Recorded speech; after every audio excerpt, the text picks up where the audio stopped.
La Unión Europea reparte 115 millones de euros en ayudas para el desarrollo de hidrogeneras en varios países de la Unión. Esto ayudará a implementar hasta 43 estaciones, siendo curiosamente la mitad de ellas en Polonia. Y es que hay muchísimas cosas que están ocurriendo fuera de nuestras fronteras. Y por eso, episodios como el de hoy son tan importantes, para no perder perspectiva dentro de lo que ocurre en nuestro sector. Yo soy Bryce Armiño. Y yo soy Javier Pollos. Bienvenidos al podcast del hidrógeno, un espacio de Atlanti, donde te ayudamos a desarrollar proyectos de hidrógeno renovable prestando servicios de consultoría, ingeniería, preparación de ayudas y formación. ¡Empezamos!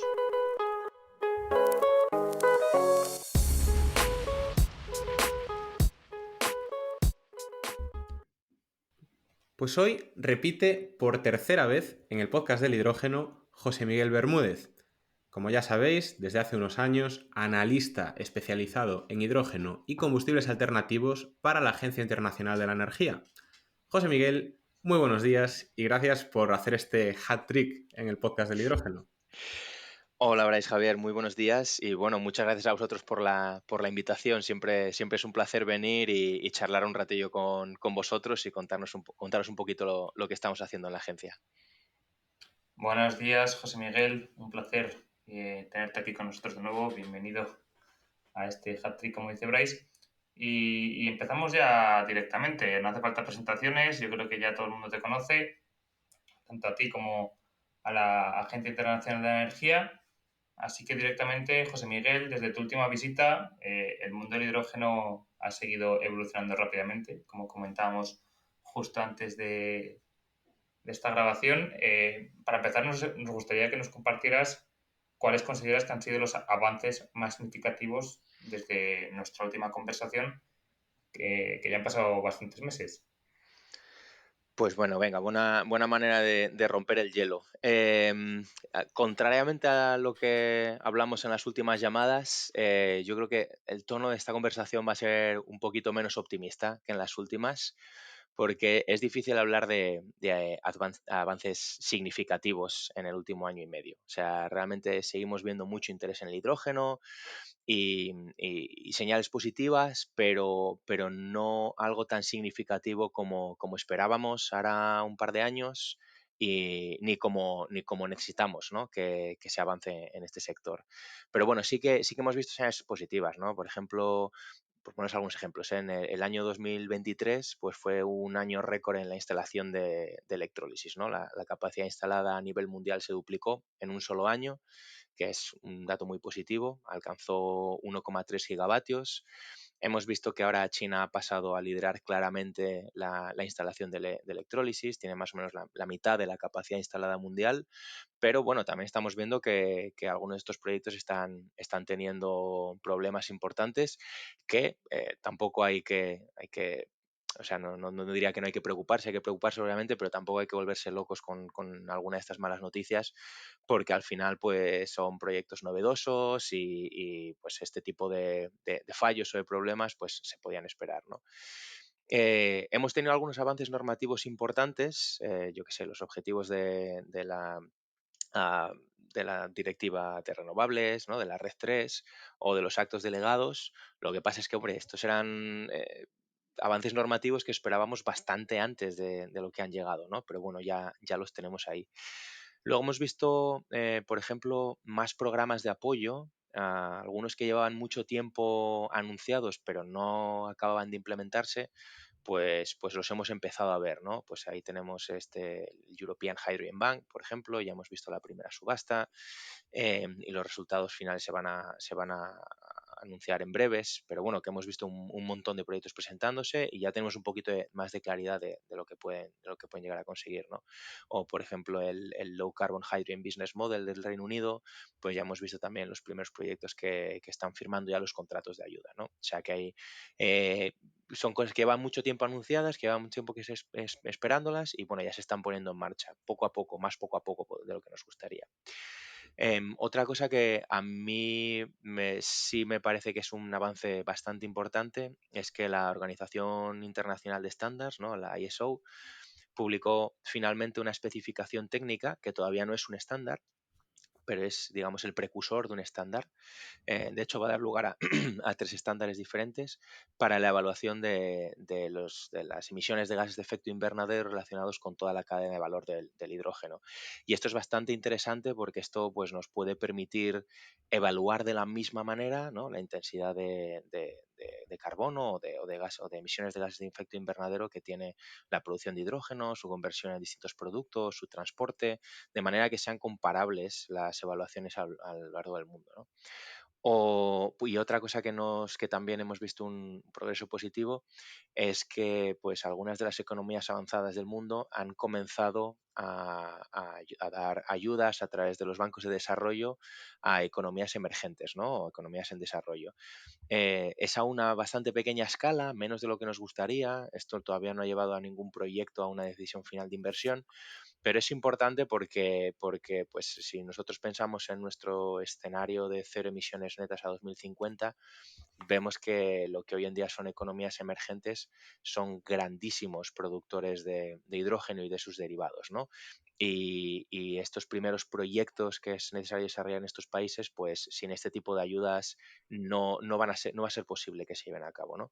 Entonces, bueno, como os digo, seguimos bastante lejos del progreso que esperábamos hace un año y medio, 2 años, muy lejos de lo que necesitamos para que el hidrógeno juegue el papel que esperamos que debe de jugar en la transición limpia, pero bueno, ya estamos viendo algunas señales de progreso, ¿no? Y creo que eso también es positivo.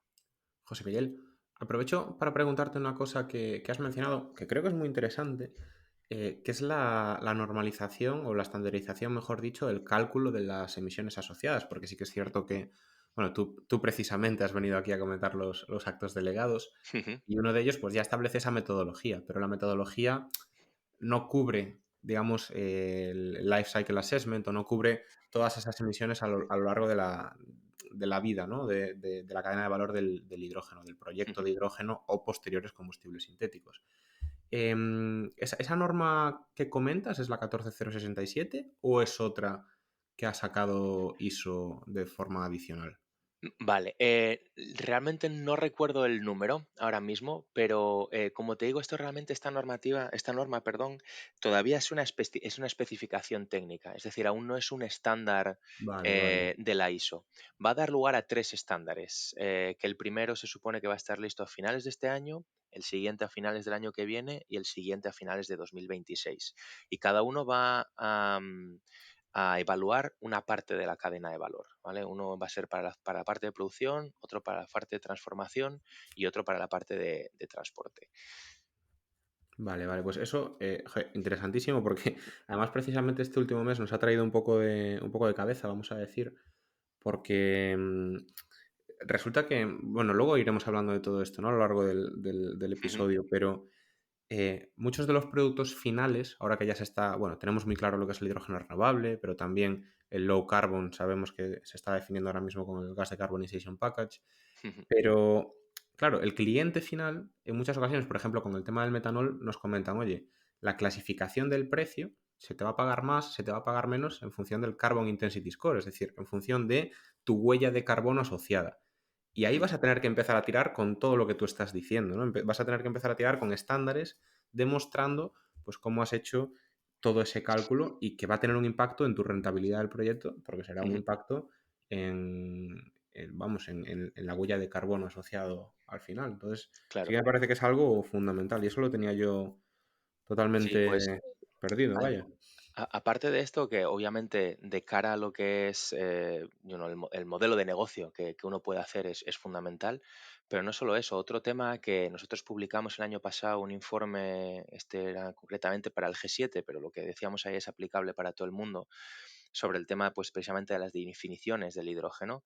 Un problema que estábamos viendo es que cada gobierno correctamente estaba definiendo sus propias regulaciones en este aspecto, ¿no? Pero claro, cuando tú veías lo que incluía la regulación europea y lo comparabas con pues lo que están tratando de hacer a través de la IRA en Estados Unidos o con lo que está tratando de hacer Japón, veías que no eran comparables, o sea, que no utilizaban el mismo tipo de metodología, que no tenían las mismas fronteras en el sistema de evaluación. Algunos tenían en cuenta las emisiones relacionadas con los assets de producción, ¿no?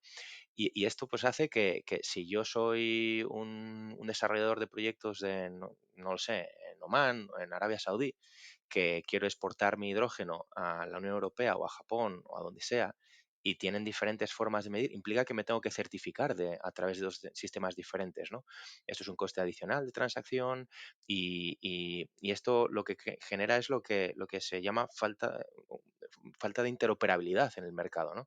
Entonces también el hecho de que ya tengamos o que vayamos a tener un estándar que es apoyado por una organización completamente independiente, profesionalizada, técnica, eh, que todo el mundo reconoce como es la ISO, es muy positivo porque puede poner una solución a este problema. Obviamente ellos están poniendo la herramienta para la solución del problema. Ahora es responsabilidad de los gobiernos el decidir adoptarla, ¿no? Para ese tipo de regulaciones. Entonces también, aparte de la parte que decías tú de cómo haces tu modelo de negocio, también es pues eso, la interoperabilidad del mercado si queremos realmente que se desarrolle un mercado a nivel global. Muy, muy interesante, José Miguel.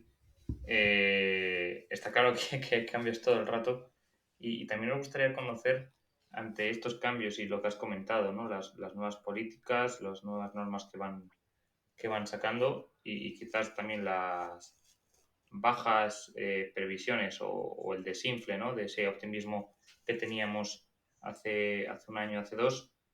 ¿Cómo lo afrontáis desde la agencia y cómo lo enfocáis?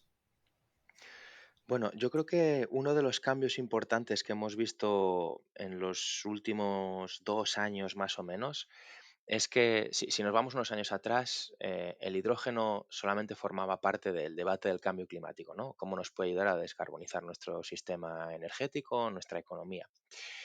Y esto, pues muchas veces, desgraciadamente, para mí creo que esto tendría que ser más que suficiente para apoyar una tecnología, ¿no? Teniendo en cuenta la crisis climática a la que nos enfrentamos, pero es verdad que muchas veces esto no es suficiente. Sin embargo, en los 2 últimos años hemos visto un cambio y hemos visto dos nuevos, digamos, empujones que ha recibido el hidrógeno, el interés en el hidrógeno. Por un lado es el tema de la seguridad energética, ¿no? Desde que pasó lo que pasó en el conflicto y lo que sigue pasando realmente en el conflicto entre Ucrania y Rusia, ¿no? Y cómo Rusia decidió utilizar el suministro energético como un arma de guerra, pues hemos visto que hemos vuelto a poner de manifiesto el tema de la seguridad energética, ¿no? Y muchos países han dado la vuelta y han echado un ojo a qué rol puede jugar el hidrógeno en el hecho de mejorar nuestra seguridad energética. Esto a nosotros no nos ha complicado adaptarnos a esta nueva forma de entender el hidrógeno porque al final la Agencia Internacional de Energía se creó precisamente como un ente que ayuda a sus países miembros en el tema de la seguridad energética, ¿no? El primer motivo por el que nos creamos fue el tema de la seguridad energética cuando la crisis del petróleo por allá por los años 70. Entonces esto de tratar o hacer nuestro análisis, nuestras recomendaciones desde el punto de vista de la seguridad energética es algo a lo que no necesitamos adaptarnos, es digamos, nuestro core, ¿no? Nuestro principal objetivo. Y luego, un segundo empujón que ha recibido el hidrógeno ya más recientemente es a través de las nuevas estrategias industriales que, que están adoptando los países, ¿no? Empezó Estados Unidos sobre todo con el IRA, siguió la Unión Europea con el Net Zero Industrial Act, Canadá, Japón, cada vez estamos viendo más grandes economías definiendo nuevas estrategias industriales, ¿no? Y en todas estas nuevas estrategias industriales estamos viendo que el hidrógeno y las tecnologías de hidrógeno ocupan un papel central, ¿no? Se están viendo como pues, nuevas oportunidades de crear industrias de fabricación para diversificar nuestras economías Y este nuevo atractivo, pues como os digo, ha puesto las tecnologías de hidrógeno y particularmente pues la fabricación de electrolizadores, la fabricación de pilas de combustible en el centro de estas estrategias industriales. Lo mismo, quiero decir, como siempre me gusta decir, el hidrógeno no es esta bala de plata que dicen los ingleses para solucionar todos los problemas, es una más de estas tecnologías que se ha puesto en el centro de estas estrategias industriales. Ujú. Pero bueno, es importante tenerlo en cuenta, ¿no? Y bueno, pues para nosotros el tema de la estrategia industrial pues es quizás algo más novedoso, pero ya empezamos a trabajar en ello, particularmente en la división de la Agencia Internacional de Energía en la que yo trabajo, en nuestro Energy Technology Perspectives de 2023 y ahora a finales de este año vamos a tener otro Energy Technology Perspectives que también va a tratar un poco este tema, ¿no? Entonces, bueno, por una parte no hemos necesitado adaptarnos demasiado y por otra pues son nuevos temas y al final nos adaptamos en respuesta a lo que nuestros países miembros necesitan, ¿no? Y pues tratamos de traer nuevo conocimiento a la agencia, traer nuevos colegas que trabajen en estos temas y de los que podamos aprender pues para adaptar nuestro análisis a esas necesidades. Oye, ahora que comentas el tema del desarrollo industrial, sí que es cierto que se puso mucho el foco desde el primer momento en relanzar las capacidades de producción. Yo creo que también por lo atractivo que es, ¿no? El tema de decir, oye, no solo vamos a generar hidrógeno, sino eh, aumentar los puestos de trabajo o vincular puestos de trabajo relativos a la industria en Europa o en Estados Unidos o donde sea. Mm, ¿Tú crees que esto, o sea, ese miedo que había a que los electrolizadores no fueran suficientes con todos los planes que había? Claro, ahora lo estamos viendo, el otro día aún leía yo que las fábricas están al 10% y aún vamos a tener, por ejemplo, en Europa, creo que ITM estrena, perdón, la fábrica este año ya con capacidad aumentada, McPhy también, creo que en el tercer cuatrimestre de 2024 la fábrica de Belfort también ya la lanza. Nel ya tiene también su fábrica, vamos, a todo trapo en Noruega. ¿Crees que esto sigue siendo un problema o crees que aquí, digamos que esa situación del huevo y la gallina ya está superado? Bueno, no creo que esté superado, pero creo que también hay algunos números que se han ido poniendo sobre la mesa o sea, no es que no sean reales, pero hay que tomarlos un poquito con pinzas. Muchas veces cuando vemos muchos de estos anuncios de los fabricantes de electrolizadores de, no, vamos, hemos abierto una fábrica de 1 gigavatio. Y entonces, claro, y luego producen 20 megavatios al año y pues eso sería un 2% de utilización, ¿no? Creo que hay que tener cuidado con esto porque cuando hablan de ese gigavatio, digamos, de capacidad de manufactura nominal, hay muchos factores que implican que a día de hoy realmente no pueden producir este gigavatio. O sea, por lo que nosotros hemos hablado con los fabricantes de electrolizadores, ellos tienen varias subdecisiones de inversión, si lo puedo llamar así, en el proceso hasta que completan totalmente la capacidad Vale. de la planta, ¿no? Ellos al final construyen una planta donde les entran suficientes líneas de producción para producir 1 gigavatio, perdón, al año, pero luego realmente en el momento que abren solo tienen una línea de fabricación construida, no todas las que le entran en la fábrica. Exacto. Y luego además trabajan pues a lo mejor con un turno de los 3 turnos, ¿no? Y la máquina no están, incluso dentro de ese turno, no están fabricando al 100% de su capacidad. Entonces realmente no es que hoy en día estén fabricando un 10% de lo que tienen disponible para fabricar, sino Ujú. de lo que pueden llegar a fabricar. Entonces esto lo que nos dice es, tienen capacidad para responder a la actual demanda, desde luego, lo están haciendo, pueden aumentar esa demanda fácilmente, pero yo creo que nosotros ahora mismo, no recuerdo el último número que publicamos, creo que estaba en torno a los 15 o 16 gigavatios a nivel mundial. Nosotros no creemos que si ahora mismo tuviesen que fabricar 16 gigavatios, serían capaces de fabricar esos 16 gigavatios. Probablemente en un par de años fueran capaces de llegar o sea, que tienen una capacidad de respuesta rápida. Y si en lugar del 1,5 gigavatios que creo que se instalaron el año pasado, teniendo en cuenta también la instalación en cloralkali, si eso se duplicase, seguramente serían capaces de responder sin ningún tipo de problema. Entonces hay que tener un poquito de cuidado cuando tomamos estos números, y nosotros ahora, bueno, ya publicamos en diciembre una actualización de nuestros números de manufactura, y ahora en breves vamos a publicar otro informe sobre, pues, fabricación de tecnologías avanzadas, una especie de roadmap que nos han pedido el gobierno de Japón. Y ahí tratamos un poquito más de explicar esto, desafortunadamente no con números, porque es muy difícil tener los datos reales de, pues sabes, de todas estas plantas que han anunciado que han abierto con 1 gigavatio de fabricación, cuánto realmente, ¿no?, están Claro. produciendo. Es muy difícil saberlo. Y bueno, simple y llanamente no tenemos esos números. Pero un poco, poniendo un poquito de cautela para que tengamos en cuenta esto también. Ujú. No, es que o sea, gracias, porque esto que acabas de comentar tiene todo el sentido del mundo. Y bueno, precisamente por eso te traemos aquí, ¿no? Para traer esa visión más global. Y relacionándolo con la visión global y también cosas que se han comentado en estos últimos años, yo no sé si recuerdas, José Miguel, que hace cosa de, sí, quizás hacia finales de 2021, cuando tanto la Unión Europea publicó sus intenciones, como Estados Unidos sacó el famoso IRA, no, creo que fue 2022 el IRA, ¿no? Todo el mundo empezaba a comentar que cuánta distancia nos llevaban los americanos en esta carrera, que qué bien habían hecho las Sí. cosas, que las inversiones se habían ido a Estados Unidos. Y tú estás ahí, tú lo ves todo, eh, omnipresente y omnipotente en el mundo del hidrógeno. Eh, Da la sensación de que no ha sido tan así, ¿no? ¿Qué te parece a ti ahora que ya se han publicado pues, todas las directivas que había que publicarse, las estrategias y demás? ¿Qué sensación te da?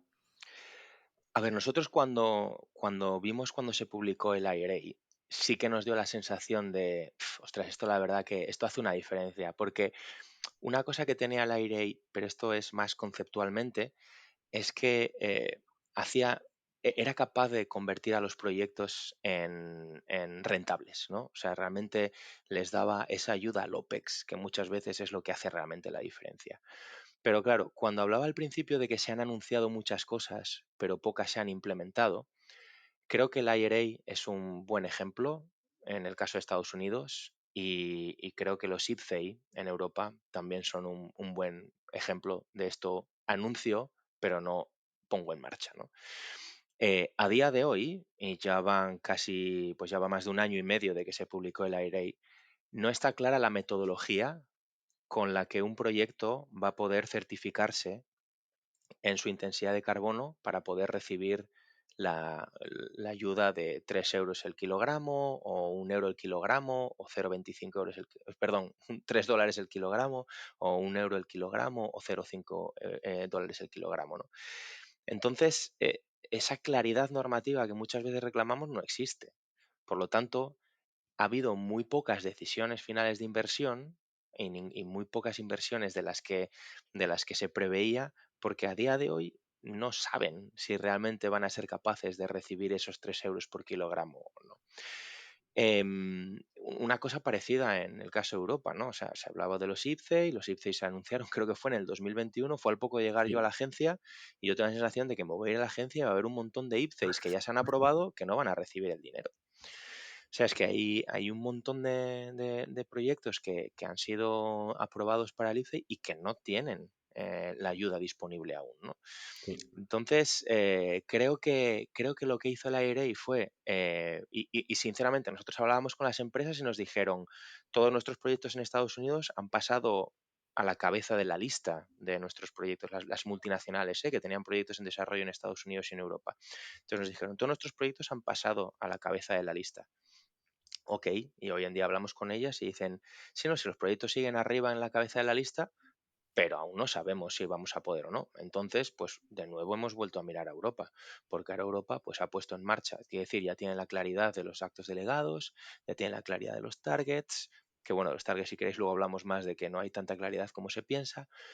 Entonces, realmente no ha sido tal adelantamiento por la derecha como esperábamos de Estados Unidos o en Europa, porque sigue sin haber esa claridad de cómo voy a hacer mi proyecto, de cómo lo voy a hacer rentable, ¿no? Entonces, no hemos visto ese adelantamiento que esperábamos por ese motivo.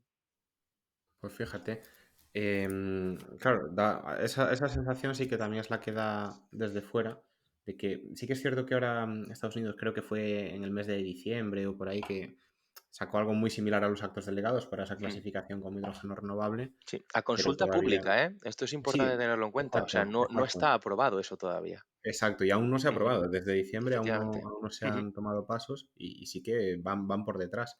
Pero ya que estamos hablando también de competiciones entre países, vamos a pasar a hablar de colaboraciones entre países. Y esto ya lo ujú, habíamos comentado en ocasiones previas también, que es la famosa diplomacia del hidrógeno, ¿no? Y ya ujú. has dejado caer alguna pincelada antes, cuando decías pues que ya ha empezado a correr la financiación hacia pues, países en desarrollo. Yo, por ejemplo, me viene a la mente Egipto, me viene a la mente Namibia, me viene a la mente muchos países que están cobrando interés por medio de acuerdos con potencias, en este caso sobre todo europeas, pero también asiáticas. Y sí que nos gustaría también preguntarte cómo ves esto, si en este caso sí que los proyectos también parece que tienen un tinte pues más de realidad o siguen siendo también pues pura diplomacia, pero aún así que nos cuentes un poquito qué zonas del globo están cobrando Ujú. pues más horas de conversación, vamos a decir, ¿no? Más esfuerzos.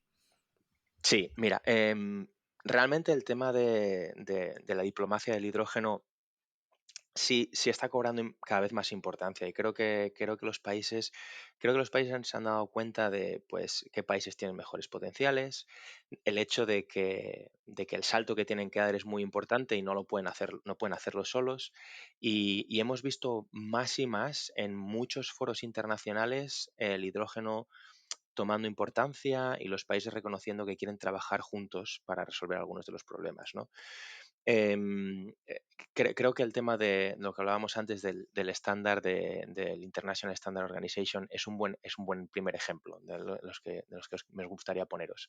Porque normalmente el desarrollo de estos estándares lleva muchos años. O sea, el hecho de que esto se vaya a lograr en un periodo de entre 2 a 4 años es realmente excepcional. Estos estándares muchas veces pueden llegar hasta 6 u 8 años en el desarrollo, ¿no? Y se ha logrado desarrollar mucho más rápido el estándar porque muchos países, a través del International Partnership for Hydrogen and Fuel Cells in the Economy o a través del Clean Energy Ministerial, han reconocido la necesidad de que esto vaya más rápido y han apoyado a la ISO y le han dado recursos y han hecho, digamos, incluso un poquito de lobby para que este estándar marche hacia adelante más rápido de lo normal, ¿no? Luego, en foros multilaterales de colaboración, y podemos pensar en el G7 o en el G20, hemos visto que en sus comunicados finales el año pasado el hidrógeno ha tomado también una importancia que antiguamente no tenía, ¿no? Y concretamente se ha hablado mucho del reconocimiento mutuo de certificados. Y esto va un poco a lo que hablaba antes de la interoperabilidad del mercado a nivel mundial, ¿no? El reconocer que necesitamos que se desarrolle un mercado mundial, ya sea mayor o menor, de hidrógeno limpio o bajo en emisiones, y que incluso aunque yo tome mi propia, como gobierno, pues como gobierno de España, gobierno de Alemania, gobierno de Estados Unidos, gobierno de Japón, yo tome mi propia decisión sobre qué tipo de regulaciones y qué tipo de estándares quiero que se usen para mis regulaciones, el hecho de que estas regulaciones den a una serie de sistemas de certificación que certifiquen que mi producto cumple con las regulaciones, pues que ese certificado que yo reciba en un país, de alguna manera pueda ser reconocido por otros países, ¿no? Entonces, esto tanto el G7 como el G20 lo ha reconocido y se han comprometido a trabajar en esta línea. Y esto pues resultó, quiero decir, fueron los primeros esfuerzos, pero por ejemplo en la COP a finales del año pasado, más de 37 países firmaron una declaración de intención de trabajar también juntos y de dedicar recursos a este tema del reconocimiento de certificados, ¿no? Del reconocimiento mutuo de certificados. Entonces estamos viendo cada vez más esfuerzos en esta línea, ¿no? Nosotros ya estamos en conversaciones con la próxima presidencia de la COP y nos han sacado este tema, quieren trabajar con nosotros, quieren trabajar con el IPHE para que esto vaya hacia adelante. Luego hay otro esfuerzo que se llama el Breakthrough Agenda, que lanzó el Reino Unido en la COP de Glasgow y ha puesto un poco el foco en este aspecto. El Hydrogen Council, nuestro Technology Collaboration Program, están trabajando juntos en soluciones técnicas para esto. Entonces estamos viendo que en muchos de estos factores, en muchos de estos foros multilaterales, se está poniendo más de relieve el hidrógeno y se está trabajando más fuertemente en este tipo de colaboraciones para ser capaces de llevar hacia adelante el tema del hidrógeno. Otra cosa que comentaba y me preguntabas más concretamente, este tema de la ayuda de la financiación, ¿no? A economías emergentes. Hemos visto cada vez más, y esto en el Global Hydrogen Review lo tratamos el año pasado, cómo ha crecido la cantidad de financiación que se ha puesto a disposición de los países a través pues del World Bank, del Asian Development Bank, el Inter-American Development Bank. Todos estos bancos de desarrollo estamos viendo que cada vez están dedicando más fondos al hidrógeno y, por ejemplo, el World Bank tiene un Hydrogen for Development Partnership, creo que se llama, que es un programa financiado exclusivamente para apoyar a países emergentes en el desarrollo de sus políticas públicas para desarrollar proyectos de hidrógeno, pero el objetivo final es financiar específicamente proyectos de hidrógeno, ¿no? Y sabemos que a través de este programa se ha dado un crédito a la India, se ha dado un crédito a Chile.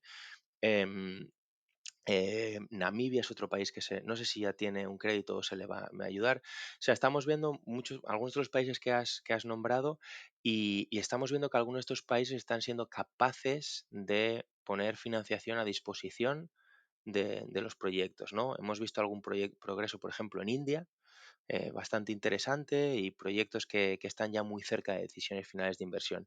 El tema es que yo creo que en el caso de India, los primeros proyectos que están recibiendo una financiación muy baja y por un periodo de tiempo muy corto. Entonces yo no creo que sea suficiente para llevarles a la rentabilidad, pero habrá que ver cuando estos fondos de este Hydrogen for Development Partnership se pongan a disposición de India, si puede aumentar esto y puede llevar a algunos de estos proyectos a decisión final de inversión.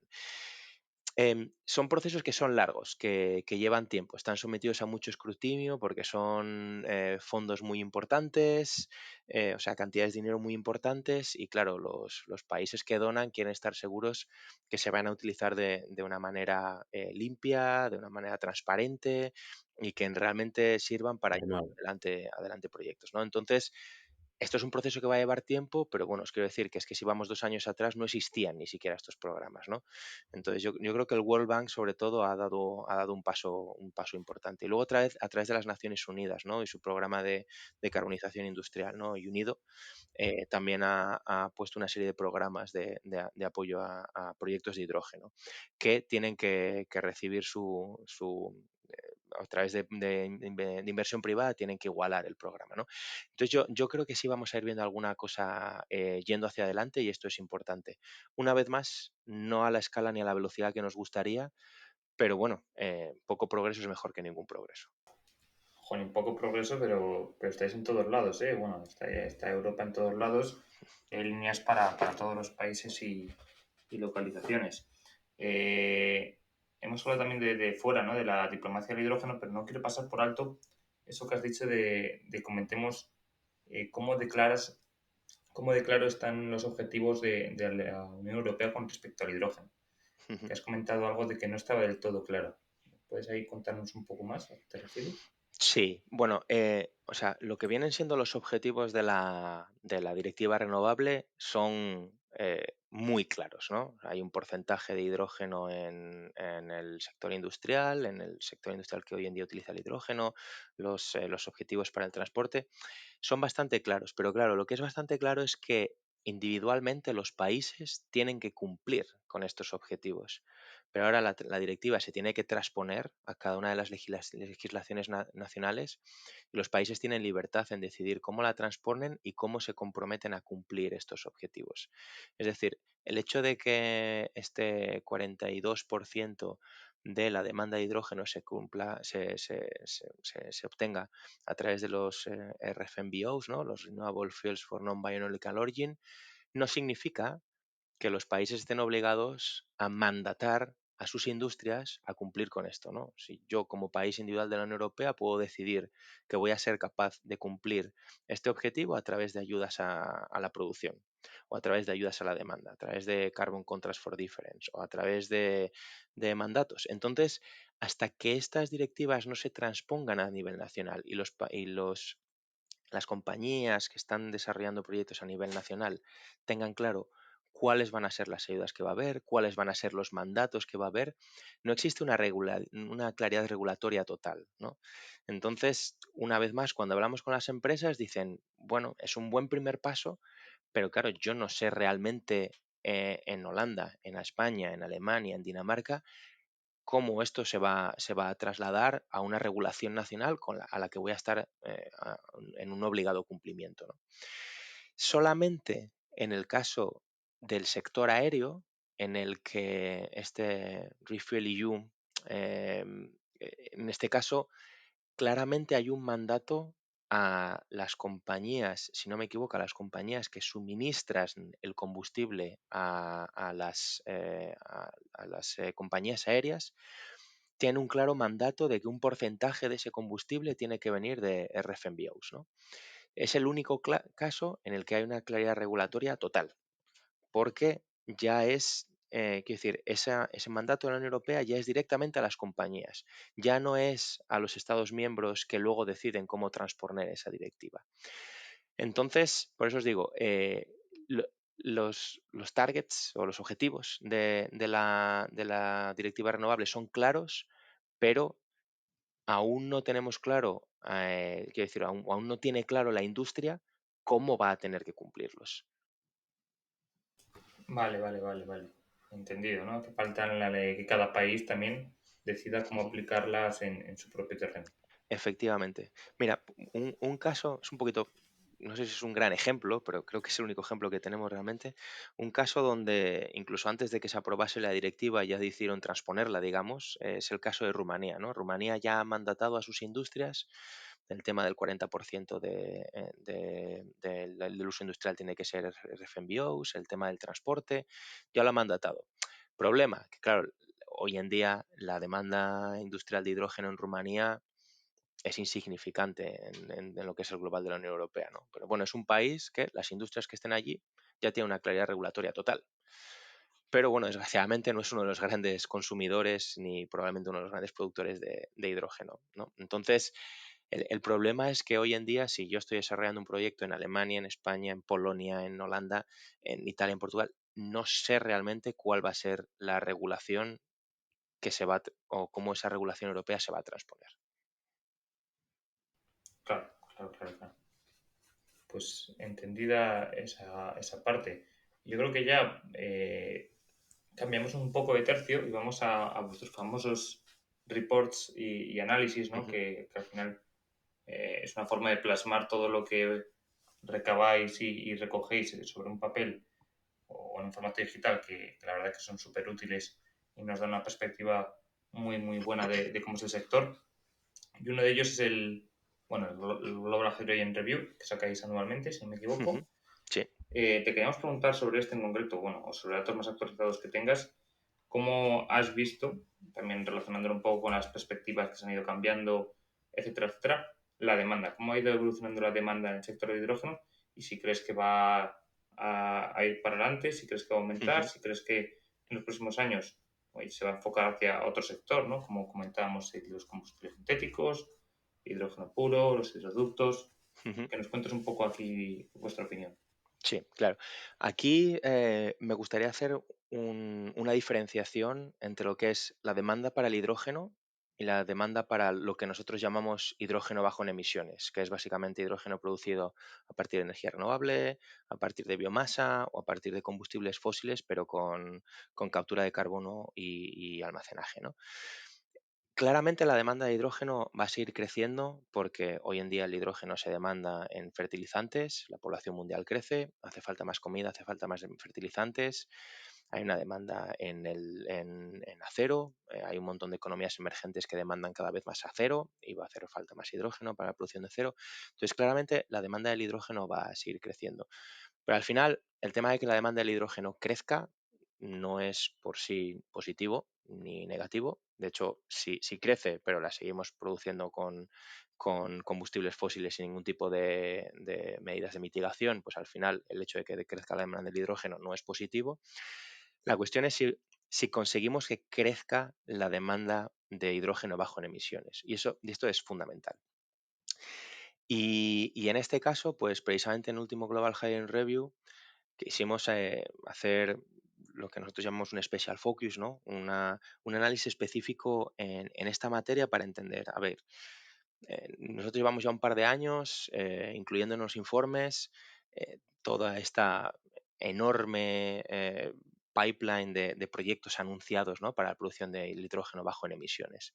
Pero vemos que solamente en torno a un 4 o un 5% de estos proyectos alcanzan una decisión final de inversión. Sabemos que hay muchas barreras, pero una precisamente es la incertidumbre con respecto a la demanda. Entonces, quisimos hacer un análisis más exhaustivo de cuánta demanda de hidrógeno de bajas emisiones podemos esperar de aquí a 2030, ¿no? Porque, lo que os digo, toda esa cantidad de proyectos anunciados nos dicen que se podría producir hasta 38 millones de toneladas para 2030. Y vemos que los objetivos de los gobiernos, cuando los sumamos todos a nivel mundial, ascienden a 35 millones de toneladas, ¿vale? Para poner los números brutos. Otra cosa es que, ¿sabes? Donde veamos esos proyectos esté alineado también con donde los países que han producido, que han anunciado esos objetivos. Pero bueno, a nivel global, para hacer una primera comparación rápida, vemos que la producción podría alcanzar 38 millones y los objetivos son 35 millones. Pero claro, la gran pregunta que nos tenemos que hacer ahora es ¿quién va a absorber toda esa producción? Porque si no hay una demanda de este hidrógeno de bajas emisiones, pues ninguno de esos proyectos va a ir para adelante, no van a ser capaces de atraer las inversiones a gran escala que necesitan, ¿no? Y esto al final pues pone en riesgo la viabilidad de toda la industria del hidrógeno de bajas emisiones, en la producción, en el transporte y en el uso final. Entonces lo que hicimos es, vamos a evaluar la demanda que se puede crear si se cumplen todos los planes gubernamentales, ¿no? para generación de demanda. Y hemos visto que con las políticas que están implementadas realmente, que ya se han puesto en marcha y que realmente bien obligan al consumo de hidrógeno o bien em, digamos, incentivan de alguna manera el consumo de hidrógeno, vemos que de hidrógeno de bajas emisiones, vemos que para 2030 se podrían crear alrededor de 7 millones de toneladas de demanda, ¿ok? Que es, bueno, pues 7 veces más de 7 veces más lo que tenemos hoy en día. Y que si se cumpliesen todos los objetivos de demanda, porque hay países que han puesto objetivos específicos en demanda, pues se podrían alcanzar hasta 14 millones de toneladas. La cuestión es que pues, más o menos la mitad de esos objetivos no cuentan hoy en día con el respaldo de medidas concretas, ¿no? Y esto, pues, es una diferencia muy importante con respecto a los objetivos de producción, ¿no? Y es una diferencia brutal cuando lo comparamos con cualquier escenario de decarbonización total, ¿no? De cero emisiones netas en el largo plazo. Y además, no solo esto es un problema digamos, una falta de balance entre la producción y la demanda, sino que además vemos que en torno a la mitad de esa demanda que pretende crearse a través de los planes gubernamentales, pues no se crea o estas políticas, estos objetivos o estas medidas concretas de respaldo, pues no crean demanda en los usos existentes que hoy en día tiene el hidrógeno, ¿no? Ya sea en el refinado, ya sea en la producción de fertilizantes, en la producción de metanol o en la producción de acero. Y esto pues presenta un problema porque estos sectores están mejor preparados para absorber hidrógeno de bajas emisiones que otro tipo de aplicaciones, porque presentan un menor riesgo tecnológico, ¿no? Son tecnologías que están completamente desarrolladas para utilizar hidrógeno, llamemos sucio. No es tan complicado cambiar al hidrógeno limpio desde el punto de vista del reto tecnológico, ¿no? Pero bueno, no quisimos poner solamente el foco en los gobiernos, ¿no? No vamos a echar solamente la culpa a los gobiernos. También hicimos un análisis desde el punto de vista del sector industrial, ¿no? ¿Qué demanda se ha comprometido el sector industrial o el sector privado a generar, ¿no? Y entonces, pues lo que hicimos fue analizar todos los acuerdos de compra, digamos, que se habían anunciado entre partners industriales. Entendemos que esto no es exhaustivo. Habrá un montón de acuerdos de compra que probablemente no sean públicos o, por ejemplo, también hay generación de demanda que no se hace a través de acuerdos de compra, ¿no? Si yo soy un fabricante de fertilizantes que voy a instalar mi propio electrolizador o mi propia planta de captura, al final voy a estar produciendo y demandando un hidrógeno bajo en emisiones que no aparece en ningún acuerdo de compra, ¿ok? Pero bueno, quisimos utilizar este tema de los acuerdos de compra como un parámetro para medir qué progreso ha habido en la demanda. Y hemos visto que solamente había 2 millones de toneladas en acuerdos de compra y que menos de la mitad de ellos, o sea, menos de 1 millón de toneladas, venían de acuerdos de compra que son vinculantes, es decir, no lo que se suele firmar, ¿no? Un Memorandum of Understanding, ¿no? Que todo el mundo firma Memorandum of Understanding porque al final en muchas ocasiones acaban abandonados en un cajón y no se llevan a cabo, ¿no? Solamente 1 millón de esos 2 millones de toneladas realmente es un acuerdo de compra vinculante que tendría consecuencias para una de las dos partes si no se cumple. Pues si vemos 1 millón de toneladas por parte del sector industrial, entre 7 y 14 de los objetivos o de los objetivos de las políticas públicas, vemos que hay una desconexión total con la parte de producción, ¿no? Y que va a ser imposible explotar todo el potencial de esos proyectos anunciados si no se genera esta demanda de alguna manera, ¿no? Entonces nosotros hemos puesto alguna serie de recomendaciones para los gobiernos para estimular la demanda, ¿no? Obviamente dejar de subsidiar los combustibles fósiles, y esto no es exclusivo para el hidrógeno, esto es una recomendación que la agencia lleva poniendo años adelante y que no acaba de funcionar, pero es que si se siguen subsidiando los combustibles fósiles, obviamente esto es una distorsión del mercado que no permite que las tecnologías limpias se compitan, por mucho que digan, no, están subvencionadas. Y bueno, pero es que los combustibles fósiles también. El tema de los precios de carbono, es necesario que nos tomemos más en serio el tema de los precios de carbono. No recuerdo exactamente los números que pusimos en el informe, los puedo buscar rápido, pero creo que menos de un 15% de las emisiones globales del mundo estaban cubiertas por precios del carbono. Muchas veces son precios de carbono muy bajos, entonces quiero decir, es necesario implementar precios al carbono y sobre todo en el caso del sector del hidrógeno, en donde se produce el hidrógeno, porque, por ejemplo, de momento, sé que esto va a cambiar, pero hasta el día de hoy en el EU ETS los fertilizantes están exentos. Entonces, pues obviamente esto no apoya a que el hidrógeno eh, gris, ya sabéis que no me gusta utilizar colores, pero vamos a utilizar por facilidad, lo gris se sustituya con hidrógeno bajo en emisiones. Aunque yo creo que aquí, más o menos, con todo el tema de, bueno, los fertilizantes o muchas de las empresas que puedan tener estas asignaciones gratuitas, se va a iniciar ya, ¿no? Ese cese de los créditos gratuitos para Sí. las emisiones. Ujú. Con lo cual, además, yo no sé si eres consciente de esto, José Miguel, porque yo lo acabo de leer que aparentemente se aprobó ayer. No estamos hoy grabando a martes. Pero, pero que aparentemente el hidrógeno renovable también va a recibir de esos créditos Sí, gratuitos que después efectivamente, vamos a poder comercializar. efectivamente. O sea, es algo bastante positivo. Sí, totalmente, porque era un poco injusto. Entiendo, ¿no? Entendemos todos por qué se estructuró así el Emissions Trading System de la Unión Europea, pero sí que es cierto que podía ser un buen mecanismo para que, pues eso, productores de hidrógeno limpio, productores de electricidad limpia, pudieran, ¿no? Acceder a créditos dentro del sistema que luego pudieran vendérselo a las empresas que no cumplían, ¿no? Con su reducción de emisiones. Entonces creo que es un buen paso. Es un buen paso y pero, que no es el único que hay que dar, pero bueno, te quiero decir, también pues ahora van a entrar los fertilizantes dentro del sistema del ETS, ¿no? Pero bueno, no nos centramos solo en la Unión Europea. La Unión Europea hoy en día pues consume 7 millones de toneladas de hidrógeno, entre 7 y 8, ahora mismo no me acuerdo el número exactamente, estamos hablando de entre 7 y 8 de 92, ¿no? De 94, 95, perdón.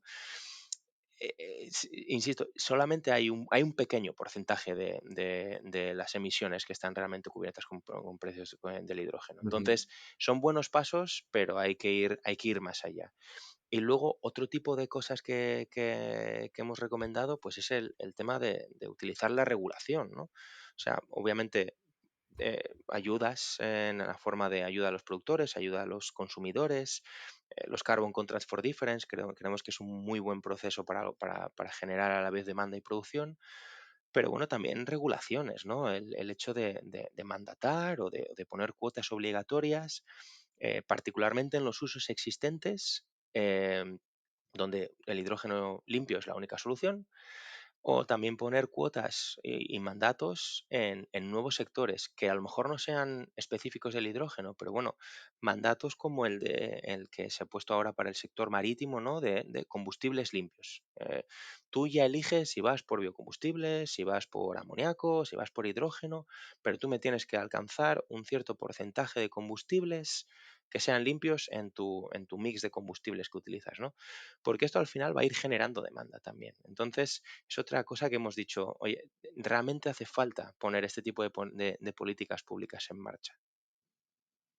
Pues desde luego es algo que sí que es interesante porque al final es lo que dinamiza todo, ¿no? El ser capaces de incentivar esa demanda. Y yo Efectivamente. creo que hay más gente con ganas de producir, bueno, creo, no estoy seguro, con ganas de producir que de consumir, por tanto, Muchísimo más, ¿no? Eso evidentemente. es, quiero decir, la diferencia, pues ya te digo, si lo ponemos en lugar de en gente, en millones de toneladas, Sí, es 38 frente a 2, ¿no? O sea, es que 38 la a 2, diferencia sí, es sí. brutal.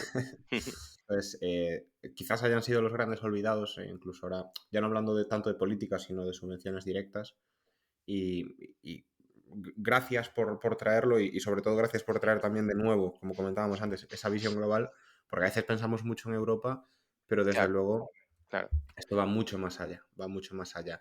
Y lo mismo me va a ocurrir con esta siguiente pregunta que te tenía preparada, José Miguel, porque yo te iba a hacer la pregunta sobre la infraestructura, que también lo recalcáis mucho en el Global Hydrogen Review, y ya a mí siempre se me va a la mente al hidroducto, ¿no? A la red de hidroductos en Europa, pero seguro que nos vas a poder dar una respuesta muy interesante también a nivel global. La pregunta es, sobre todo, dentro de esta infraestructura, ¿qué hace falta para desplegar pues, una economía del hidrógeno a nivel global o una economía del hidrógeno, vamos a decir, con unas cantidades ya masivas que son las que estamos buscando? ¿Cuáles son los retos y qué es, dónde habría que centrar los esfuerzos, por lo menos al principio, para hacer que esto despegue, perdón? Claro, el tema de la infraestructura, pues si para un productor el tema de la falta de demanda o de la incertidumbre en la demanda es un riesgo, pues quiero decir, es que el siguiente en sufrir ese riesgo es el que tiene la infraestructura, ¿no? O el que crea la infraestructura, porque él en su caso tiene la incertidumbre de si va a haber esa demanda y luego si alguien va a ser, en caso de que se genere, quién me va a cubrir esa demanda y cuáles van a ser los tiempos, cómo son capaces de, ¿sabes?, de sincronizar los tiempos entre la generación de la demanda y esa producción, ¿no?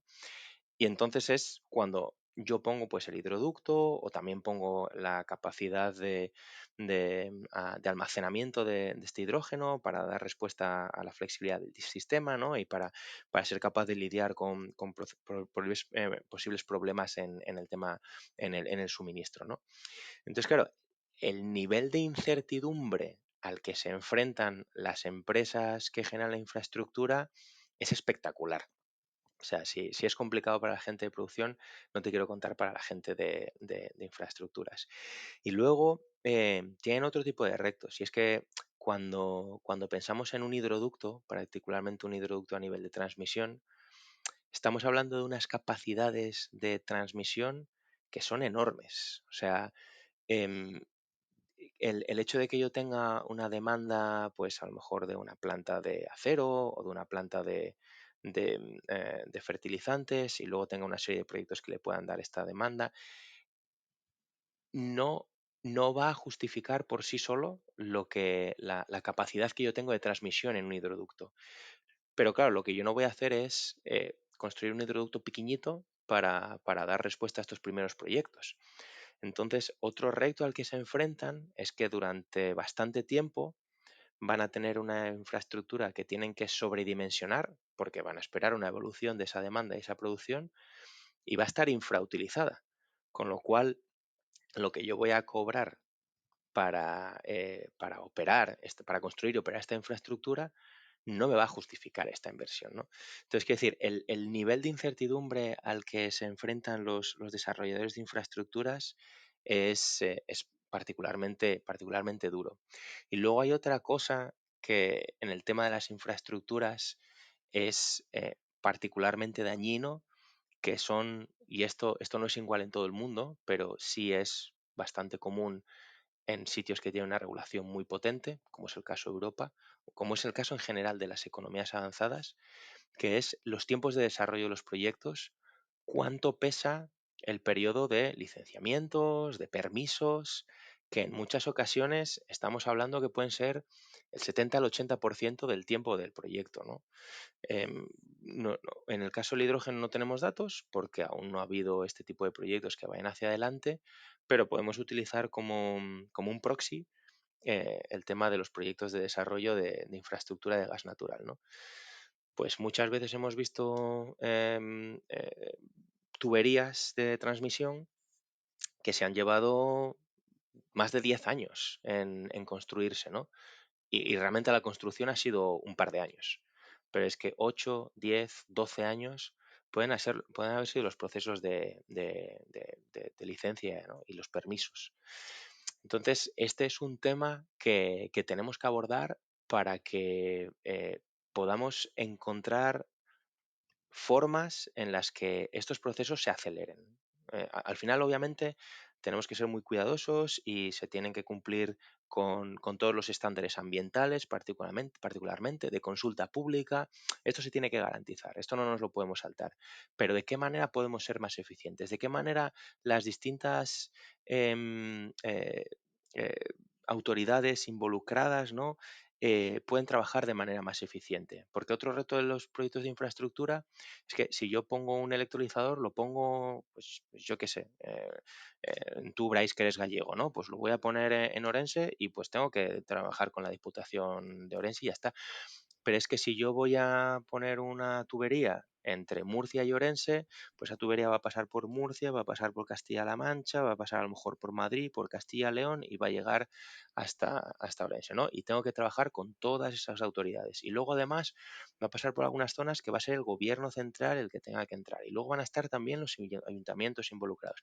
Sí, Entonces al yo creo final... que ahí, si no recuerdo mal, la normativa lo que dice es que es ministerial una vez que pasa de comunidades, pero tú has sacado el tema de ser de Galicia. O sea, al final ves las grandes problemáticas que ralentizan este tipo de problemas no suelen venir tanto de la administración, sino de muchos otros intereses también. Y pueden chocar en tantos puntos diferentes que a veces no sabes ni de dónde te vienen. Hmm. Sí, pero eso obviamente es un tema adicional que creo que aumenta todavía más la complejidad, pero al final el tema de la cooperación entre las distintas autoridades, quizás en el caso de España, pues no estoy tan familiarizado, pero bueno, en muchos otros casos no siempre hay esta normativa que permite que todo luego se lleve a cabo a nivel ministerial, ¿no? Claro. Y ya no hablemos, en el caso de la Unión Europea, y si hablamos del Hydrogen Backbone, cuando ya queramos pasar una tubería a través de varios países, ¿no? Entonces, si no somos capaces de que esto acelere, pues, quiero decir, el desarrollador de infraestructuras va a tener muchísimos problemas y eso al final va a generar problemas también al productor y al usuario final. Entonces, quiero decir, los retos a los que se enfrenta la infraestructura son muy importantes y sin infraestructura no vamos a ser capaces de explotar todo el potencial que tiene el hidrógeno. Porque luego además esta infraestructura, pues, eh, ya no es solo para el sector del hidrógeno importante, es para el sector energético en general, ¿no? Esta infraestructura puede dar flexibilidad al sistema, que obviamente la red eléctrica cada vez es más potente y también va a tener su propia flexibilidad a través del almacenamiento, pero es que la integración de los electrolizadores en el sistema eléctrico puede ayudar a esta flexibilidad, ¿no? Em, y esto se va también a facilitar a través del desarrollo de una infraestructura de gasística, o en este caso hidrogenística, es la que queremos llamar así, que aporta esta flexibilidad. Entonces, es muy importante que demos salida a este tipo de problemas, porque luego también va a ayudar al planeamiento de esta infraestructura, ¿no? Si yo como planeador de la infraestructura me enfrento a 8 años de procesos de licenciamiento, es prácticamente imposible tener un plan sólido en el corto y medio plazo. José Miguel, totalmente de acuerdo y la verdad que buena reflexión. Bueno, buenas reflexiones todas las que nos has contado, pero en especial esta última. Y yo creo que ya, que llevamos una horita de capítulo, Ujú. podemos zanjar con una pregunta abierta que te queríamos hacer. No sé si queréis añadir alguna otra cosa más, alguna mención especial, algún tema que no se nos haya podido escapar. Bueno, buena pregunta. Bueno, hemos tocado un poquito la demanda, hemos tocado un poquito el tema de las infraestructuras, el tema de los nuevos programas de financiación, este tema de IRA contra Europa, no contra Europa, no quiero decir contra Europa, pero cómo ir evolucionando. Yo creo que hemos tocado un poquito todo, pero os decía al principio que no iba a ser un mensaje tan positivo como otras veces, pero sí quería comentar algo y es, hablabais un poquillo también, ¿no? De si ya estábamos empezando a ver el final de la burbuja. Y yo creo que esto es también importante, ¿no? El hecho, estamos viendo muchos mensajes de muchos proyectos que se están cancelando, ¿no? Que si se acabó la burbuja del hidrógeno y el hidrógeno ya no va para adelante. Yo realmente quiero ver en esto el vaso medio lleno, ¿no? Y empezar a entender que pues el tema de esta cancelación de proyectos que no eran tan sólidos puede también ser un signo de madurez del mercado del hidrógeno, ¿no? Totalmente. Y, Totalmente, el, sí. el estar viendo o sea, hemos visto cientos de proyectos que se han anunciado, pero muchos de estos han sido buenos pájaros tratando de vivir de la subvención pública, ¿no? Esta excitación que había alrededor del hidrógeno. Entonces yo creo que muchos proyectos se estén cancelando cuando no eran proyectos sólidos. Creo sinceramente que es una buena señal, porque lo que también estamos viendo es que proyectos sólidos están yendo hacia adelante. No tantos como quisiéramos, no a la velocidad que quisiéramos, pero los proyectos que son buenos realmente van a salir hacia adelante. Entonces, aunque el tono no es tan positivo como en otros, sí quiero dejar ese mensaje de que creo que realmente estamos viendo el final de la burbuja y esto es bueno porque nos estamos centrando en aquellas áreas en las que el hidrógeno es imprescindible y puede realmente hacer una diferencia, ¿no? Entonces, que también dejar este mensaje de no confundamos las cosas que van mal con que el sector del hidrógeno va mal. Y creo que es también el momento de poner los pies en la tierra. Hemos visto muchos objetivos, también muchos objetivos gubernamentales, que están completamente desconectados de lo que es realista. Y esto puede hacer que veamos que lo que alcancemos a 2030 sea un fracaso cuando realmente puede haber sido un éxito, ¿no? No quiero poner, ¿sabes?, el dedo sobre ningún objetivo de ningún gobierno, pero si yo pongo un objetivo que es 10 veces más grande de lo que es realista, lo que realmente puede ser un éxito, la gente lo va a ver como un fracaso. Y eso es un error. Es Sí. un error porque puede dar un mensaje eh, que no es adecuado sobre lo que realmente se está consiguiendo, ¿no? Entonces creo que viendo ya cuál es el progreso que llevamos, estamos ya en 2024, creo que es el momento de que muchos de los objetivos que se han planteado los gobiernos se reevalúen y replanteemos nuestros nuevos objetivos que sean ambiciosos, pero que sean realistas. Y que a lo mejor no se vayan a cumplir, pero nos quedemos cerca de cumplirlos. Porque si no, a mí que realmente me preocupa es que la gente vea que el sector del hidrógeno está fracasando cuando realmente puede que esté yendo en la dirección adecuada. Necesitaremos estrategias, ¿eh? Para blindarnos ahí desde el sector, José Miguel, porque yo en esto último que comentas Ujú. creo que no va a haber cambios porque los gobiernos funcionan así. Los anuncios se hacen hoy a 10 años o a 6 años y después esos fracasos que comentas van a tener que explicar los otros. Ujú. Entonces, me parece a mí que eso es complicado que cambie. Sí, Pero recalcar esa conclusión que has dicho, que pienso, y Javi seguro que también, que es necesario que quede clara, que es que la necesidad del hidrógeno sigue siendo la misma de hace 5 años. sí. Esa necesidad de descarbonizar, esa necesidad de seguridad en el suministro, de una autarquía, vamos a decir, Ujú. en términos energéticos, que nosotros no tenemos esos combustibles fósiles, esos recursos endógenos como puedan tener otros países, y que tenemos que dejar de enviar flujos y flujos de dinero pues a otros países y que se queden Ujú. pues por lo menos dentro de las fronteras. ¿Hablo de nosotros o hablo también de cualquier potencia que no lo tenga? ¿Eh? Ujú. Y totalmente de acuerdo contigo también en que los proyectos que quedan y las empresas que quedan están mucho más maduros de lo que estaban pues hace 3 4 años. Nosotros siempre lo decimos. Nosotros cuando íbamos a eventos hace 3 años, 2 años, Ujú. incluso ya simplemente era entrar en LinkedIn, que ya sabéis que yo entro poco, que salía uno con ansiedad casi, ¿no? De que cada Ujú. día veías proyectos y proyectos y tú decías que estoy haciendo mal, que no soy Ujú. capaz ni de llegarles a la suela de los zapatos.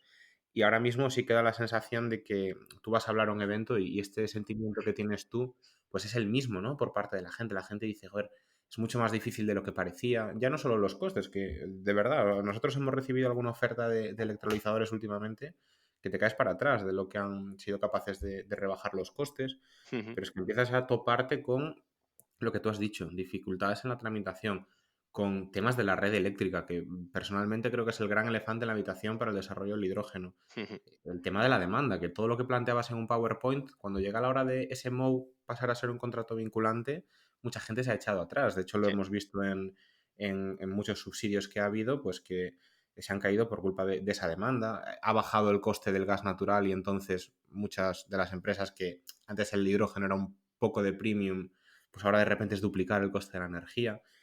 Pero lo dicho, quedan los proyectos maduros, quedan empresas muy maduras, los que nos siguen escuchando, que no se han pasado al biometano, pues ya tienen un conocimiento enorme. Ujú. Y joder, que sí que nos ha encantado tenerte aquí porque has traído una visión muy real y también has dejado pues esa perspectiva, ¿no? De se ha madurado y ahora toca volver a construir ya con estas nuevas herramientas que tenemos, ¿no? Ujú. Incorporadas. Y por eso te queremos dar las gracias, José Miguel, porque de verdad que es un gusto poder hablar con gente que sabe tanto y que nos puede enseñar tanto, a nosotros y por supuesto a todos nuestros oyentes.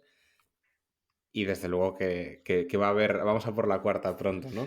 Pues ojalá que sí. Yo daros una vez más las gracias por la participación, porque bueno, ya sabéis que siempre me gusta mucho venir y hablar con vosotros y tener la posibilidad de participar en el podcast, que me encanta. Soy ahí un oyente habitual y creo que está muy bien y, pues un montón de veces.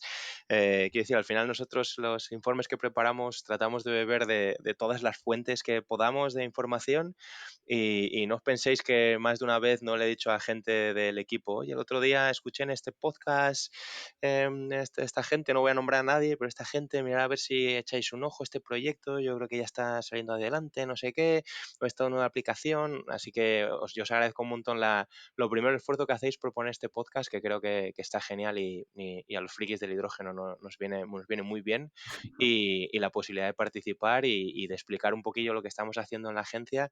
Y oye, pues si esta visión global puede servir también para la gente que lo escucha, ¿sabes? Abrir un poquito los ojos a lo que hay más fuera de Europa y Latinoamérica, pues oye, encantado de poder aportar ese granito de arena. Un placer tenerte, José Miguel, como siempre. Un abrazo y buena semana. Muchas gracias y un abrazo fuerte a los dos. Un abrazo. Y hasta aquí ha llegado el capítulo de hoy, en el que nos ha acompañado José Miguel Bermúdez, de la Agencia Internacional de Energía, con el que hemos podido repasar los aspectos más relevantes y las previsiones del sector del hidrógeno renovable a nivel mundial. Esperemos que os haya gustado y que nos acompañéis durante los próximos episodios, ya que es mucho lo que tenemos y queremos contar. Dadle a like y suscribiros para ayudar a que este podcast crezca. Todas vuestras valoraciones serán bien recibidas en el correo elpodcastdelhidrógeno@gmail.com o en los comentarios de las principales plataformas. Un abrazo grande y hasta la próxima semana.